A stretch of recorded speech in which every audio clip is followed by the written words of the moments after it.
Hi everyone, welcome back to the channel. In this video, I will show you how to complete the Gossip Princess Stella Adventure quest in Heartopia. First, just go to the Mrs. Joan and talk to her to accept the quest, and she will ask you to collect the gossips about the Princess Stella Adventure from residents around the central square. So first, I will go to the Mr. Bob, just tap on him and choose the Gossip Princess Stella Adventure. And then next, I will go to Dorothy and ask her the same thing like this. And lastly, I will talk to Bailey J and then just tap on the gossips again.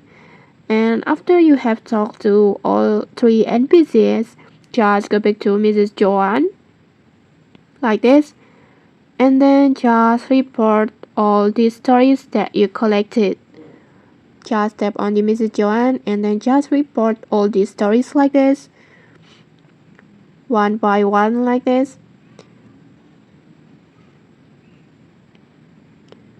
Like this, and okay, that's it. The quest will be complete like this. And okay, maybe that's it. If you found this helpful, don't forget to like, comment and subscribe for more tutorials. Thanks for watching and see you.